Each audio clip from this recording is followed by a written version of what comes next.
Hey, come see us live. We're doing our Rumble Time show September 27th in Los Angeles. We'll be in Tempe, Arizona, and we'll be in Burbank, California. Go to jimmydore.com for a link for tickets. We have Mike Benz is with us. He's the founder and executive director of the Foundation for Freedom Online, as well as a former State Department official with responsibilities in formulating and negotiating U.S. foreign policy on international communications and information technology matters. Mr. Benz founded FFO as a civil society institution, building on his experience in the role of championing digital freedom around the world in the public sector. Well, good luck with that. Please welcome to the show, Mike Benz.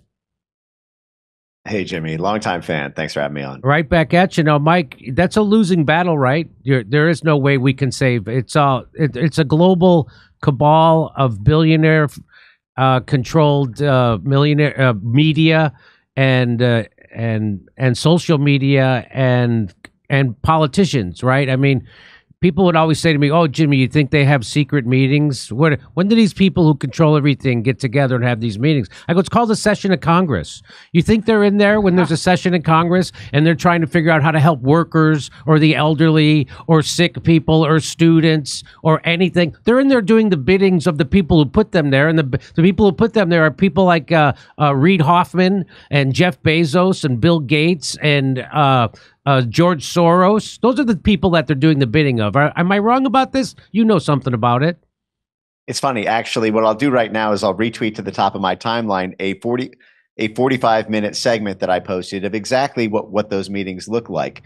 For example, in the summer of 2019, when the U.S. State Department and the foreign policy establishment was plotting to expand the internet censorship operations they already had underway, and then get Brazil to censor WhatsApp and Telegram to stop Bolsonaro supporters there. They're also running this op against left-wing populists, against Jeremy Corbyn at the time.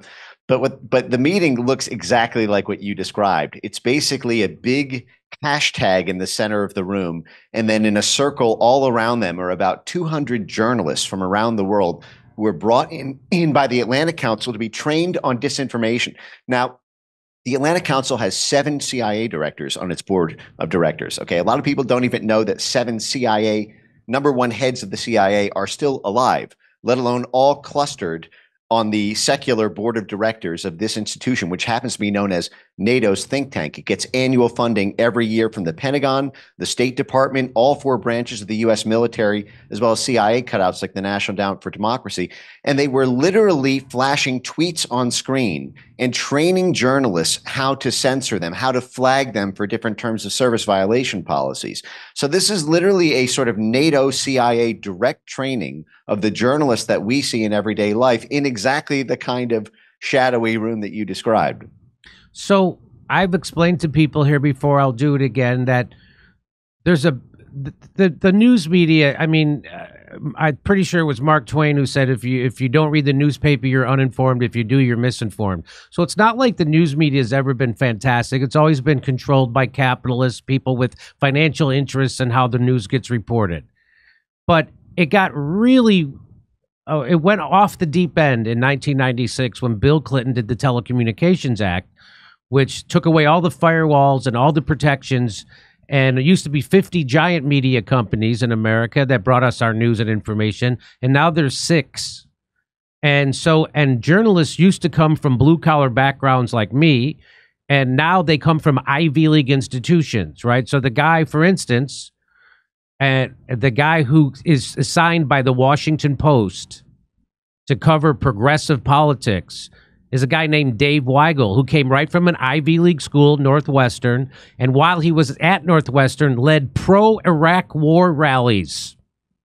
And so Jeff Bezos, one of the richest men in the history of the world, who bought the Washington Post because he's really committed to the truth, or he wanted to make sure his billionaire narrative got printed, he handpicked Dave Weigel to be the guy to go cover progressive politics, a guy who's a pro-war right-wing, and he's going to be class loyal. And that's what's wrong with the news media today. Would you agree that the journalists, the ones that you just, they're all class loyal? They don't come from the right background. People who are supposed to be journalists are supposed to come from working class backgrounds, and they're supposed to not care if people hate them. Well, it's the exact opposite today. It's like going to prom. They all want to be friends with the people they're covering. I'll stop talking. No, totally. I'm glad you actually went through all those data points because, I mean, really, mass mainstream media was married to the war machine at the very outset of the American empire. You know, we became an international empire in 1898. You know, when we had the Spanish-American War is when we took everything from Cuba to Philippines, from Spain, and that was started by the William Randolph Hearst newspapers with Remember the Maine and the yellow journalism that happened to be very convenient to facilitate the Spanish-American War. And then you had almost all mainstream media assets at the time in America, from print newspapers to magazines and periodicals to radio stations to early television in Hollywood, all being rolled up into the Pentagon's Office of War Information to centralize war propaganda about World War II. And then when the Cold War commenced immediately after that, these back channels were still very heavily influenced. I mean, all of the founders, for example, of CBS, NBC, and ABC, which are the big three new broadcast news stations during the 20th century, they were all founded by former Office of War Information veterans. They always had that link to the state. And then during the Vietnam era, there became this decoupling between military and media, and this set off a crisis in the national security state that they lost the Vietnam War because the military, the war machine, had lost its ability to win hearts and minds at home, and so Congress was voting against it. And so it's so funny you mentioned Dave Weigel and the Iraq War situation because one of the famous George H.W. Bush quotes about Desert Storm was, "By God, we've kicked Vietnam syndrome," because they were flying CNN reporters on helicopters with them and glorifying the war. They had fully captured the media, so they'd kicked the Vietnam syndrome of media institutions in this country daring to oppose their government, and therefore were able to get full funding and no pushback at all to invade a country 11,000 miles away. But we're seeing that today, by the way, because if it was bad in 1996, what happened starting in 2014, 2015, 2016, everything became co-opted under this perceived need by NATO to win this political theater of war through using internet censorship. And so my friend Russell Dobular says that if Donald Trump because that was his goof in 2016. They didn't expect him to win. They didn't expect, just like they didn't expect Brexit to pass. And who do I mean by they? I mean the cabal of international billionaire class, people like the WEF, who actually run things and control things, right? The WHO is not controlled by governments. It's controlled by billionaires. A guy like Bill Gates is the #1 donor through him and his Gavi Foundation.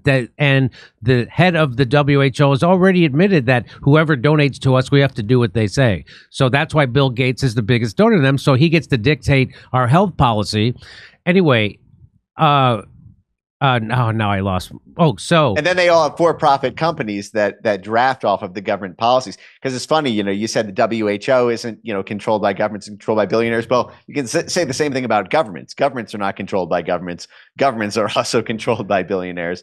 But this push into military control over media, over oligarch total control over media, the threat that was posed by citizen journalism when social media was totally free and unfiltered. By the way, for folks who are curious about what Jimmy and I were just talking about, to the top of my timeline on it's Mike Ben Cyber, all one word, on X, you can watch that 45-minute video from the Atlanta Council, this CIA channel training journalists to censor disinformation. It's pretty stunning, but just to bring this home, this censorship industry apparatus was created because, exactly like you said, in 2016, Brexit and the Trump election happened. Also, the State Department lost a Philippines election that they called the Facebook election that year. And then shortly thereafter, you had these populist parties rising in Europe. You had the Vox Party in Spain, the Marine Le Pen movement in France, Matteo Salvini in Italy, the AfD party in Germany, also more liberal, anti-NATO populist forces like Bernie Sanders. They were concerned about him in 2016, and they were very concerned about Jeremy Corbyn in the UK. And so you see this is a sort of nonpartisan, but hugely powerful apparatus that we're up against. But the fact is we have actually made a lot of dents in this demigod over the past 24 months. The only question is are we going to be able to survive the empire striking back in the form of all these global censorship laws that our State Department is fomenting, as well as state law censorship that is now popping up in places like California and others. Hey, I believe in having a substantial percentage of my financial future, meaning my retirement fund, secured with gold and silver. You know that. You know what I think about what's going to happen with the stock market. And that's why I decided to partner up with Colonial Metals Group. They helped me set up a safe and secure self-directed IRA where I have access to my assets no matter what the stock market, or for that matter, what the government is doing. Let the team of experts at Colonial Metals Group help you protect your family's future. We've put together a special offer for our audience. Click on the link in the description below or call a special 800 number and you're going to receive a safe and up to 10 grand in free silver. That's real. That could happen. Find out how that could happen. Go to colonialmetalsgroup.com/Jimmy-Dore-show. So colonialmetalsgroup.com/Jimmy-Dore-show or call 888-910-1419. Hey, come see us live. We're doing our Rumble Time show September 27th in Los Angeles. We'll be in Tempe, Arizona, and we'll be in Burbank, California. Go to jimmydore.com for a link for tickets.